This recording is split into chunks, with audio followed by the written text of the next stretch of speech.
Bien-aimés de Dieu, bonjour. Je suis Merveille Comé, croyant à la communion de Vernoux-la-Celle-sur-Seine, et j'ai le privilège de conduire cette journée d'enseignement du dimanche 24 mars 2024. Je vous souhaite à tous et à toutes donc une bienvenue dans le cadre de la mairie de Moissy-Cramel. Cet après-midi, nous avons passé d'énormes moments agréables avec Dieu, dans la parole, dans la louange et dans la fraction du pain. Monsieur Comé Ruben, secrétaire trésorier de la Maisonnée, interviendra dans un enseignement intitulé « Courons pour les couronnes, : creusons notre fondation ». Mais avant cela, prenez vos chansonniers et exécutons le chant numéro 2, « À Dieu soit la gloire ». Chant numéro 2. À Dieu soit la gloire, à Dieu soit la gloire, par son grand amour, dans mon âme mémoire, s'est levé le jour. Jésus en ma place, mourut sur la croix, il m'offrait sa grâce, et je la reçois. Gloire à Dieu,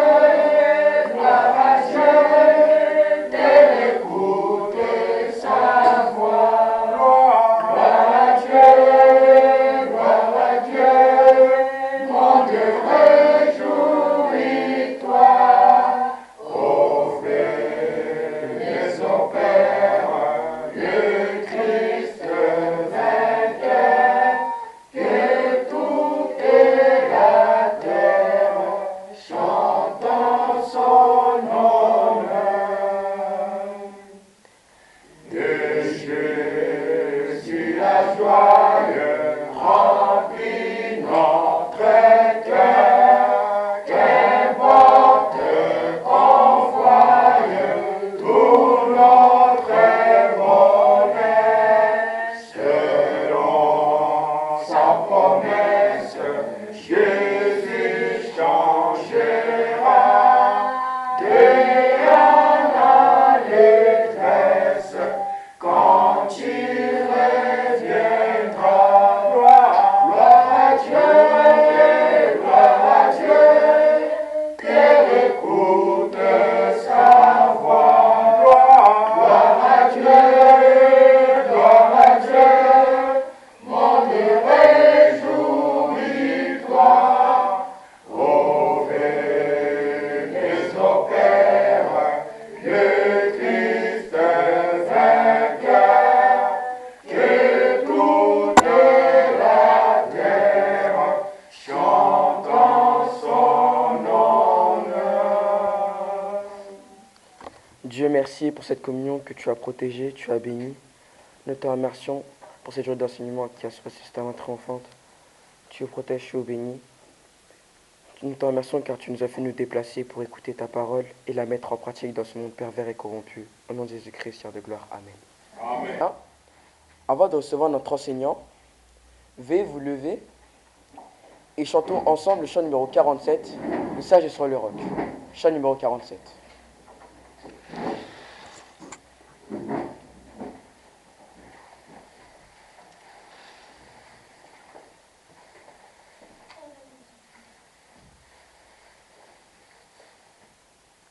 Le sage sur le roc, le sage sur le roc a bâti sa maison.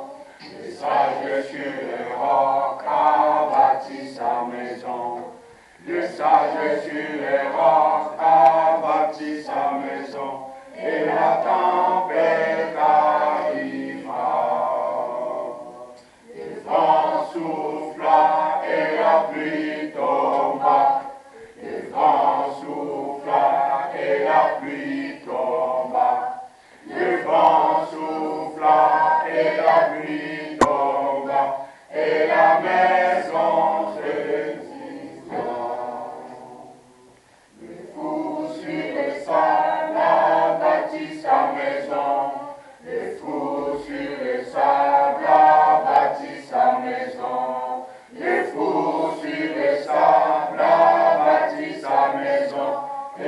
tempête arriva.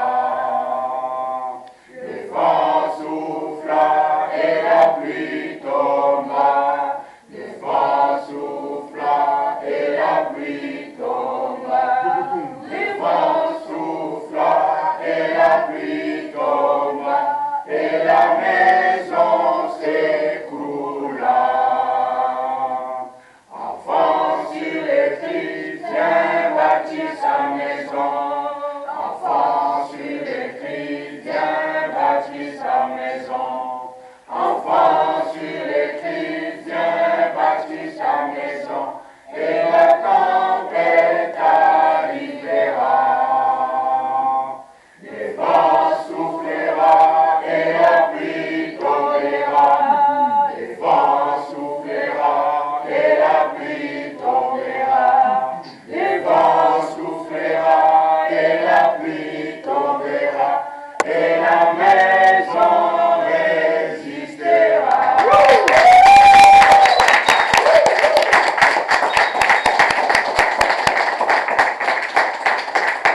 Bien-aimés de Dieu, bonjour. Bonjour. Bonjour. Bonjour. Je suis... Asseyez-vous, s'il vous plaît. Je suis Ekweme Ruben, secrétaire trésorier de notre maisonnée. Aujourd'hui, j'ai le grand privilège que Dieu m'a accordé cet après-midi pour que je sois enseignant du jour. Comme a annoncé notre conducteur, nous allons parler de la parole de Dieu. Les thèmes de notre enseignement qui est courant pour le couronne, les thèmes annuels, 2 points, créons notre fondation. Créons notre fondation. Nous allons essayer de travailler le verset phare de l'année. Pourquoi nous devons courir pour le couronne. Et nous allons travailler aussi ce que Jésus-Christ nous a donné comme enseignement. Allons au livre de 1 Corinthiens chapitre 9, le verset 24, qui est le thème annuel, qui est dans notre poster.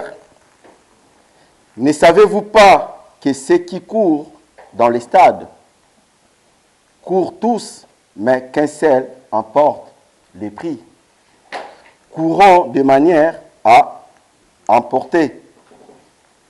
Ça, c'est une recommandation que Dieu nous a donnée, que nous devons courir pour remporter les prix. Et le prix que nous allons remporter, il y en a toujours 2, physique et spirituel.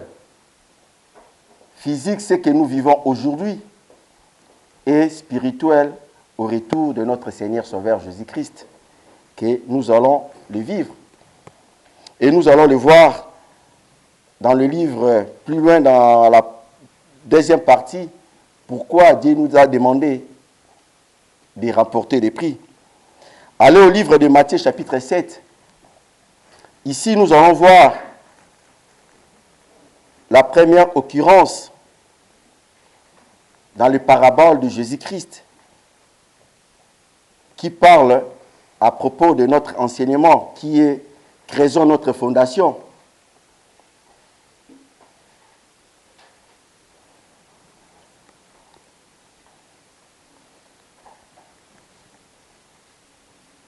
Matthieu chapitre 7, le verset 24.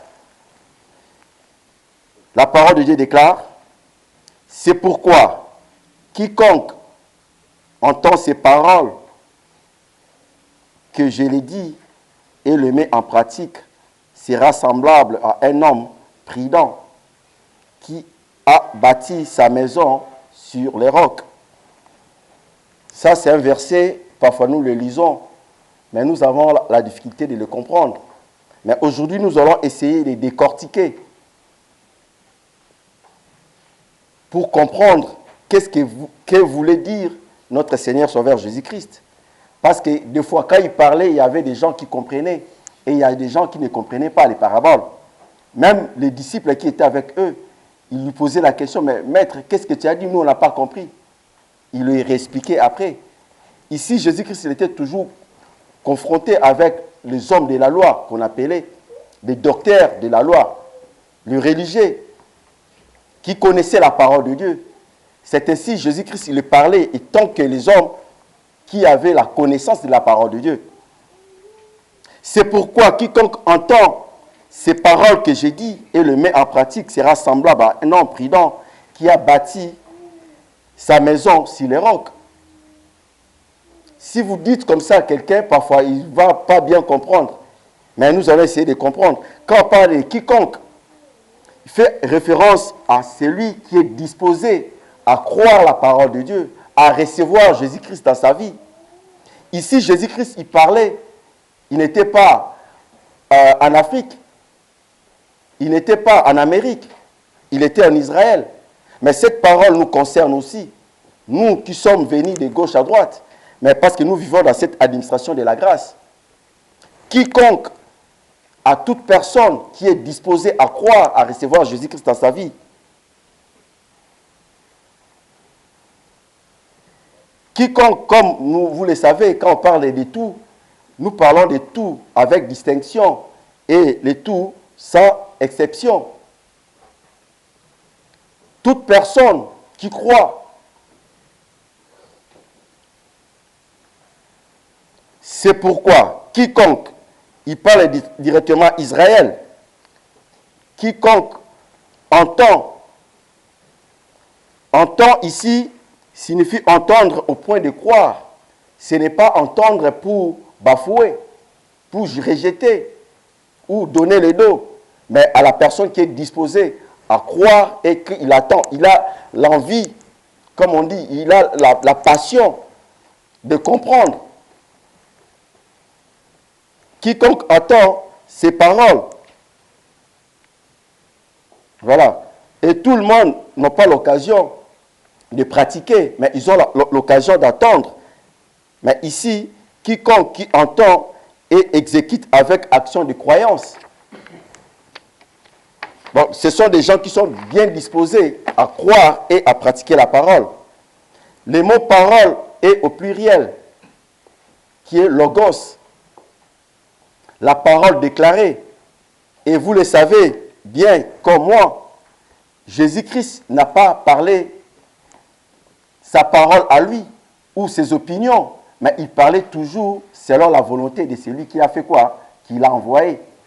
Toujours, c'est Dieu, parce qu'il était la parole faite chair. Il y représentait Dieu sur la terre.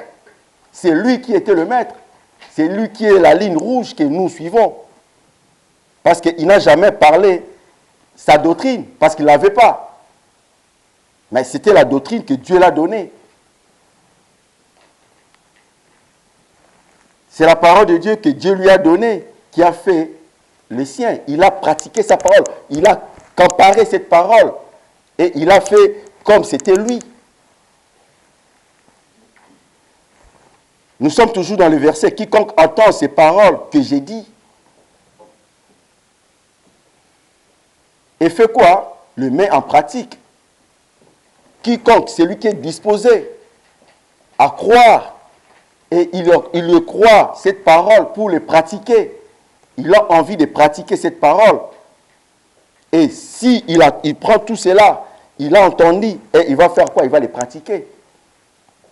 Pratiquer ici, c'est être fidèle à la marche. Le faire fidèlement, par habitude. Ce n'est pas comme nous avons entendu aujourd'hui. Aujourd'hui, tu as appris, tu l'as fait, et tu ne le fais pas. Nous le voyons avec les enfants à la maison. Ou avec des gens que vous connaissez. Vous les réprimandez par rapport à quelque chose qu'il a fait. Demain, tu le vois, il a l'envie de le faire. Mais vous ne le donnez que 2 jours, et vous allez voir, il a oublié. Ce n'est pas ce que Dieu nous demande. Mais ici, pratiquer, c'est quelque chose qui est quotidien, que vous le pratiquez tous les jours de votre vie. Vous le faites votre style de vie. Voilà. Ceux qui sont fidèles à pratiquer la parole de Dieu tous les jours. Si nous aimons Dieu, vous savez ce qu'il y a à faire, comme dit dans le livre de 1 Jean. que nous devons faire quoi? Garder ses commandements. Et je crois que le commandement de Dieu est solide. Vrai ou faux? Il est solide, n'est-ce pas? Mais il n'est pas lourd. Il n'est pas lourd. Il est léger. Il est léger. On peut les porter. C'est-à-dire, on peut les pratiquer. C'est quelque chose qui est solide, mais il est léger. Vous pouvez les... Peu importe votre âge. Mais les gens disent, ah, mais la parole de Dieu, parfois, c'est compliqué. Ce n'est pas compliqué, c'est nous qui compliquons la parole de Dieu. Dieu, il ne peut jamais nous tenter. Il connaît nos forces, n'est-ce pas? Donc, il ne peut pas nous donner sa parole qui sera plus lourde que nous ne pouvons pas les transporter. Il sait que nous sommes à mesure de le faire. C'est ainsi les commandements de Dieu ne sont pas pénibles. Sont faciles, sont légers. Quiconque entend ces paroles que j'ai dit et le met en pratique sera semblable. Ça, c'est vraiment merveilleux. À un homme sage, prudent. Un sage, c'est celui qui pratique quotidiennement. Comme nous avons dit, pratiquer, faire habituellement. Si quelqu'un, on lui bande les yeux, comme nous sommes là, on a dit de sortir. Nous allons sortir, vrai ou faux, dans cette salle. Nous allons sortir, n'est-ce pas? Parce que nous connaissons la salle.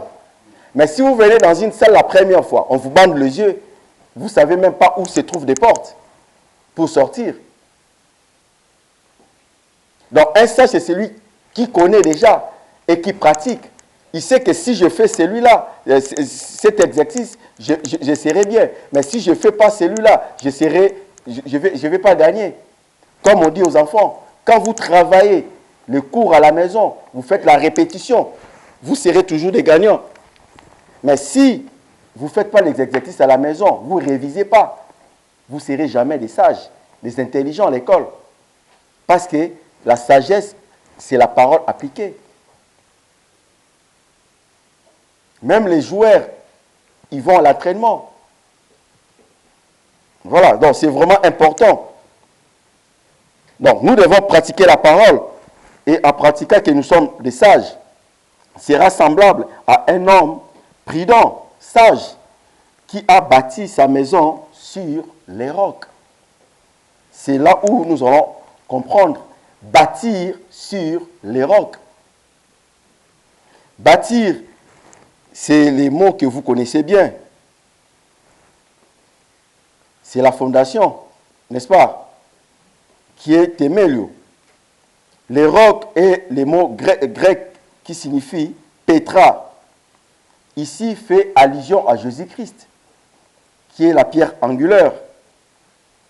Une pierre massive et les rochers solides auxquels Jésus-Christ va bâtir sa maison là-dessus.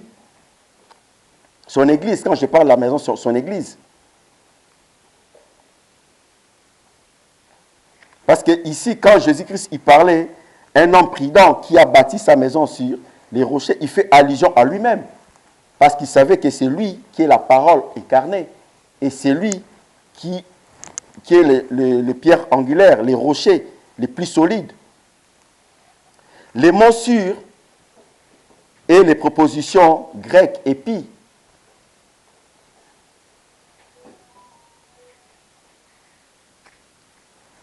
Je vous ai parlé ici de la parole de Dieu. Je dis que la parole de Dieu est solide, mais il est léger à les transporter, n'est-ce pas? Et je vais vous expliquer les mots sûrs. Les mots sûrs, là, vous êtes assis sur le banc, n'est-ce pas? Vous êtes assis sur le banc, n'est-ce pas? Est-ce que le banc ou la chaise que vous êtes assis, s'il est léger, il peut vous supporter? Ça va couler, n'est-ce pas?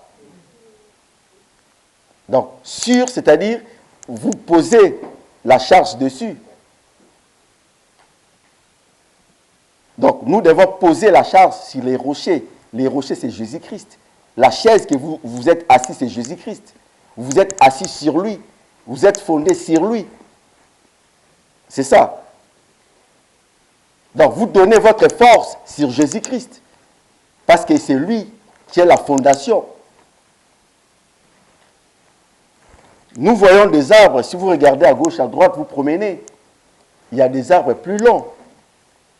Et si on a dit à quelqu'un d'arracher avec sa force, il peut le faire, n'est-ce pas? Non. Pourquoi? Parce qu'il est bien enraciné. C'est-à-dire, il y a des branches qui sont sous la terre, qui contient, qui donne la force à cet arbre de tenir. C'est pareil une maison, que là où nous sommes là. Nous voyons cette maison, mais avant que cette maison ça soit construite, ils ont creusé, ils ont fait des trous, ils ont mis des ciments, ils ont mis des bétons pour que la maison tienne. C'est ça les rochers, c'est ça la force de la fondation. Nous, étant que croyants, notre force est Jésus-Christ. Ce n'est pas une autre personne. Parce que c'est lui, les rochers. Le verset 26. Mais quiconque entend ces paroles que j'ai dites et ne les met pas en pratique sera semblable à un homme insensé. Un homme insensé. Que vous construisez une maison sans faire la fondation.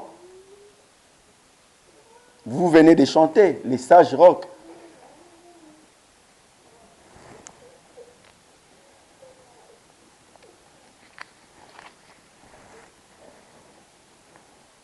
Si vous voulez être sage, mes frères et sœurs, nous devons bâtir notre maison sur le roc, sur Jésus-Christ.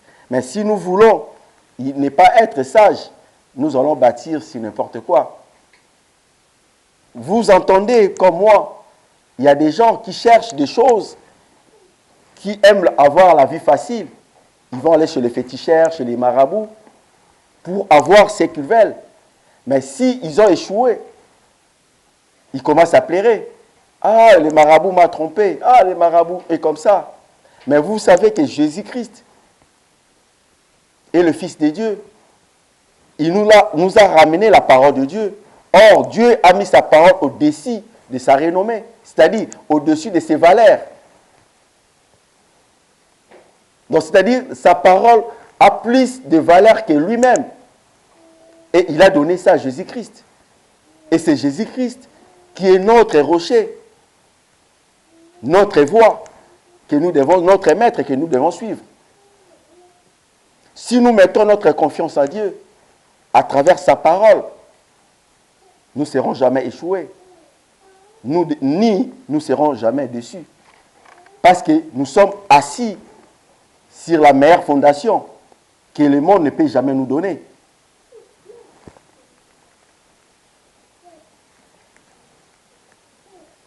Mais si nous voulons aller dans n'importe comment, nous serons des hommes insensés qui ont bâti leur maison sur les sables, auquel n'importe quel vent qui peut passer, les toits commencent à partir. Il y avait des tempêtes, vous avez entendu, je crois vers le sud de France, comment les gens ils ont pleuré. Les toits, ils partent, les maisons, ça commence, il y a des portes qui se cassent. Parce qu'il y avait des vents qui a soufflé il y a 2-3 semaines passées. Même au Congo, c'est pareil. Mais si la maison est bien construite, est vraiment bien bâtie, l'édifice, vous croyez que ça va partir? Non. Parce qu'il a des éléments solides. Le verset 27. La pluie est tombée, les torrents sont venus. Le vent a soufflé et ont battu sur cette maison. Elle est tombée et sa ruine a été grande. Ça, c'est d'une manière résistante. Voilà. Quand il y a une chute spectaculaire, parce qu'il n'y avait pas quelque chose qui est solide.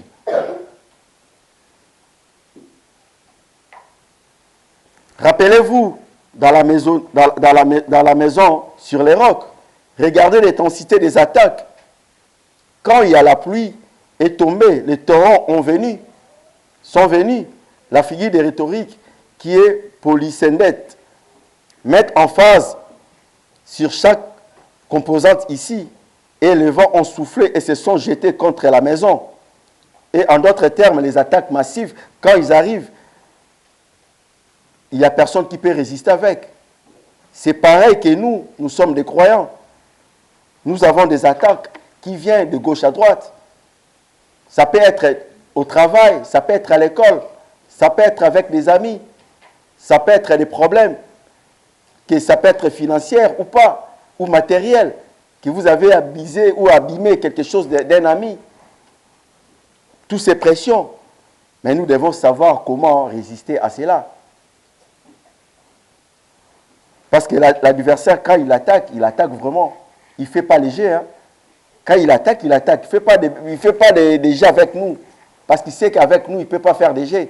Soit il nous gagne, soit nous allons les gagner. Quand il vient vraiment avec force. C'est ainsi, nous, en tant qu'enfants de Dieu, nous ne devons pas avoir peur, avoir la parole de Dieu en nous pour résister contre toutes ces attaques. Si nous avons confiance en Jésus-Christ, nous avons confiance à la parole de Dieu, nous serons toujours de plus que vainqueurs.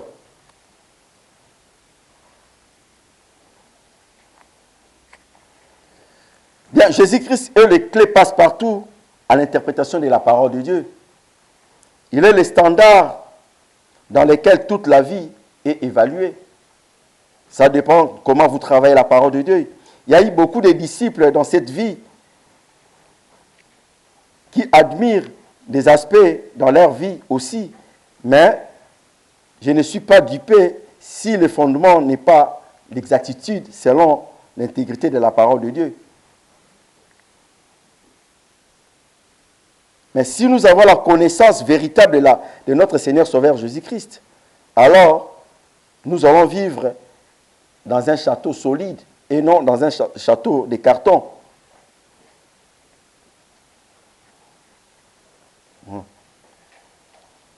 Quand une maison il est tombée, ce n'est pas la maison qui a une faute, mais c'est la fondation qui a des problèmes, qui était mal construite.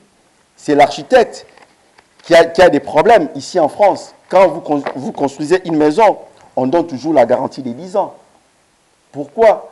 Parce que si la maison il est tombée, c'est le constructeur qui va réparer. Il sait que c'est lui qui va revenir en réparer. Ce n'est pas la maison en soi. Donc c'est pareil. Donc nous, quand il y a des attaques, si nous sommes attachés à Jésus-Christ, parce que Jésus-Christ, il est le rocher pour nous, et nous n'allons pas tomber. Parce que nous aurons de l'air, comment il sera solide. Le verset 28. Après que Jésus-Christ eut achevé ses discours de parler la parole de Dieu, la foule fut frappée de sa doctrine. Voilà. De sa sagesse. Comment il était sage. Comment il parlait la parole de Dieu. Il y avait des gens qui ont cru en lui. Qui l'ont accepté. Que lui, c'est le Messie, le Fils de Dieu. C'est ainsi nos vies doivent être fondées et établies avec la parole de Dieu, fixées.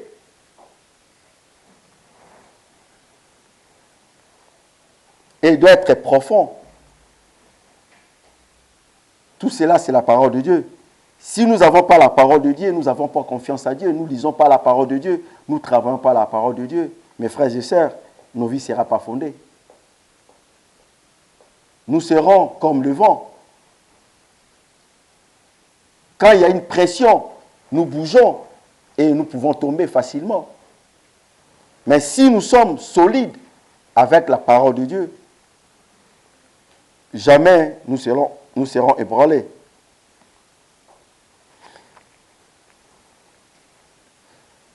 Allons au livre de Luc, chapitre 46. Nous allons voir un autre exemple et qui a l'addition de ce que nous venons de voir du livre de Matthieu, auquel Jésus-Christ parlait sur la fondation, auquel lui-même, il est l'angle, une pierre lourde. Luc chapitre 6, le verset 46.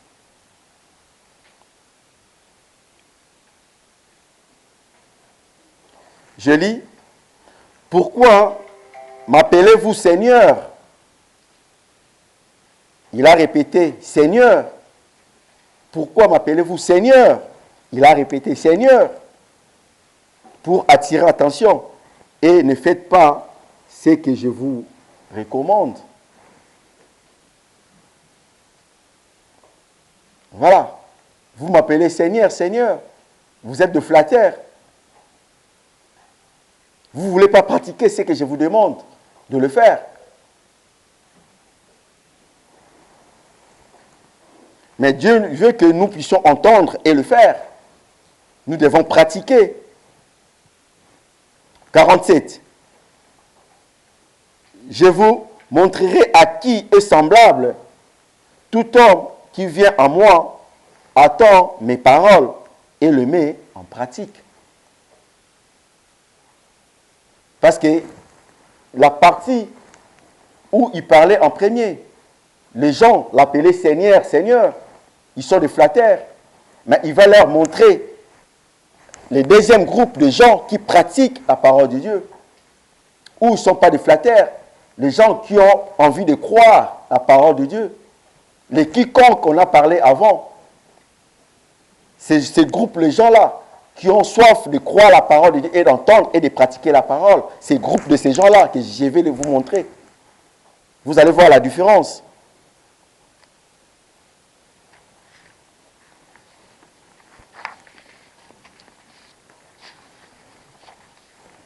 Tout homme qui vient à moi entend mes paroles et le met en pratique. Qui le pratique fidèlement, comme j'ai dit, il est fidèle à pratiquer tous les jours la parole de Dieu. Ça devient une habitude. Ce n'est pas, il le fait à 10h, à 11h, il faut qu'on lui rappelle. À 12h, il faut lui rappeler. À 14h, il faut lui rappeler. Non. Il essaie de le faire. Qui ne sait pas qu'il faut qu'il mange dans la journée? Tout le monde sait, nous avons l'obligation de manger dans la journée. Donc, c'est-à-dire, c'est quelque chose qui est habituel. Même si je promène, je fais ça, je dois manger. Même si je fais ça, je dois dormir. Ce sont des choses que nous connaissons d'habitude. C'est ce que Jésus-Christ voulait. Que nous puissions pratiquer sa parole. Qu'il dit, ça devient notre habitude. Il nous a dit de prier. Nous devons prier à toute occasion favorable ou non. Ça doit devenir notre habitude. Ce n'est pas que vous priez parce qu'on vous a dit de prier pour manger. Même quand vous vous réveillez, vous avez oublié qu'il faut prier. Même si vous montez dans un train, vous oubliez qu'il fallait prier. Même si vous montez dans un avion, vous oubliez qu'il fallait prier. Il nous a dit de prier à toute occasion favorable ou non. Dans toutes nos actions, nous devons prier et rendre gloire à Dieu. Laisser notre voyage dans la main de Dieu. Laisser nos déplacements dans la main de Dieu. Ce que je vais manger, là où je travaille, je laisse ma journée à la main de Dieu. C'est ça ce qu'il nous demande. De pratiquer, ça devient notre habitude. Ce n'est pas, ah bon, j'avais déjà prié le matin, ça suffit. Mais non.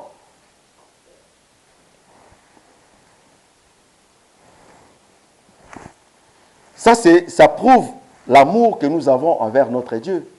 Si nous pratiquons la parole quotidiennement dans notre vie, le preuve de notre amour pour Dieu et notre pratique fidèle, quand nous sommes déterminés, nous sommes têtus à pratiquer,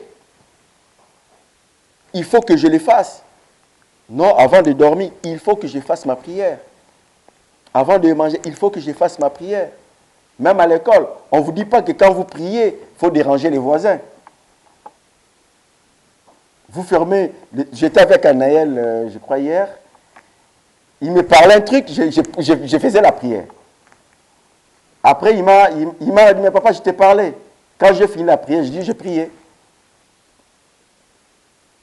Mais on était en route. Voilà. Quand Dieu vous dit de prier, il faut prier. Vous n'attendez pas quelque chose vous vient, après vous commencez à regretter. Non. Ce n'est pas prier que vous êtes enfermé. Non, vous pouvez promener, mais vous priez. Votre intelligence, il est la prière, mais vous regardez là où vous allez. C'est vraiment important. Voilà la preuve que quelqu'un aime Dieu, qui garde les commandements de Dieu et qui les pratique fidèlement. Ceci est les rochers solides sur lesquels nous nous tenons pour entendre la parole et pratiquer.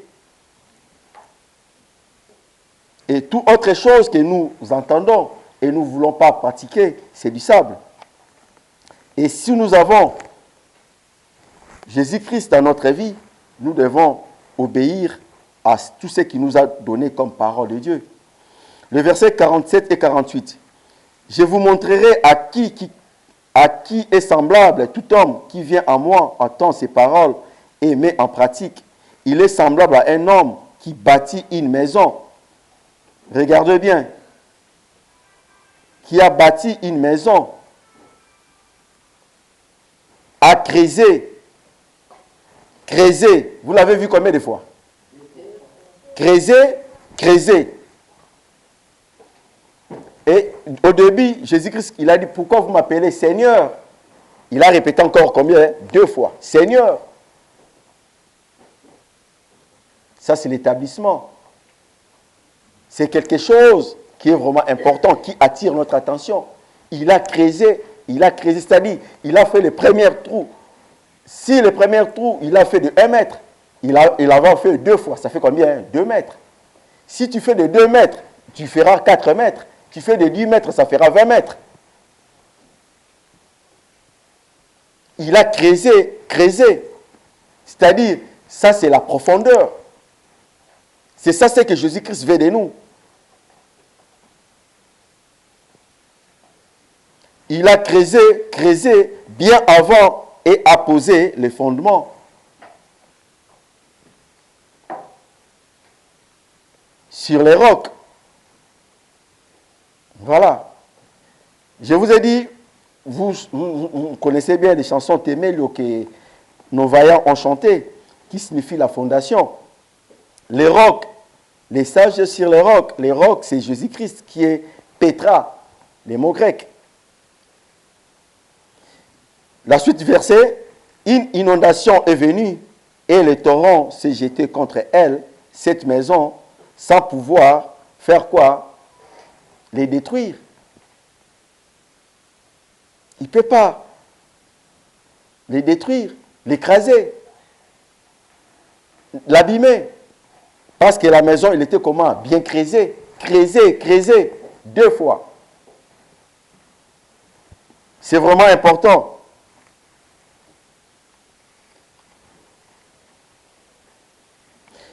Bibliquement, votre vie est à l'épreuve des séismes. Il y a eu des attaques dans la vie. C'est évidemment à partir de l'analogie ici. Si vous voyez, il y a toujours des pressions. Mais les vents sont soufflés, les tempêtes sont rougies. Cependant, quand nous creusons profondément sur la parole, dans nos pensées, dans la logique de nos processus de raisonnement, quand la vérité a plus de sens pour nous que ce que la culture des sens nous balance dessus, nous allons toujours être victorieux. Il y a des pressions qui nous viennent. Parfois, vous avez les maux de tête. Nous disons, ah bon, je vais rester malade. Ou je vais endurer avec ma maladie. N'est-ce pas? Non. Nous parlons, nous déclarons la parole de Dieu. Que me dit la parole de Dieu? Que la volonté de Dieu que nous soyons en bonne santé. Que me dit la parole de Dieu à propos de ça? C'est ça ce que Dieu veut de nous. Il veut que nous puissions apporter la parole de Dieu dans notre intelligence. Parce que nous avons un rocher qui est fort au fond de nous. Et nous sommes des croyants et des enfants de notre Père Céleste, auquel Dieu a fier de nous. Parce que chaque fois que nous travaillons la parole de Dieu, il est là pour nous bénir. Parce que nous ne faisons pas nos vies égoïstes, mais nous faisons sa volonté. Il est là pour nous bénir. Nous résistons grâce à la parole. C'est pourquoi nous devons beaucoup lire la parole dans notre vie quotidienne. Jésus-Christ n'a pas honte de nous appeler frères. Il n'a jamais eu honte. Il nous appelait frères. Parce qu'il avait confiance et il avait besoin de soutien. Rappelez-vous, Jésus-Christ, avant d'être tenté, il avait demandé à ses disciples de prier aussi, n'est-ce pas? Il avait dit, moi je vais prier, vous restez endormis, n'est-ce pas? Non. Moi je suis parti prier, vous priez aussi. Il avait besoin de soutien. C'est pareil dans la maisonnée. Quand une maisonnée est unie, chacun va apporter la force dans la faiblesse de l'autre. C'est ainsi que nous ne devons pas avoir honte d'appeler frère ou de demander de l'aide si nous en avons besoin. C'est ça, une maisonnée fonctionnante. Vous citez la parole de Dieu dans votre intelligence quand il y a eu des pressions. Et vous le savez que mon Dieu pourvoira à tous vos besoins. S'il vient dans votre tête, vous ne serez pas à paniquer. Vous récitez la parole de Dieu. Cela va vous donner de la force pour tenir ferme devant le vent soufflant.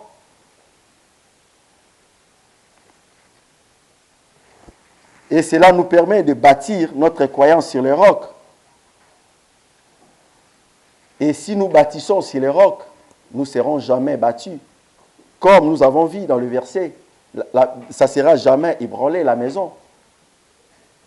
Ça va résister. Nous sommes arrivés à la fin de notre première partie.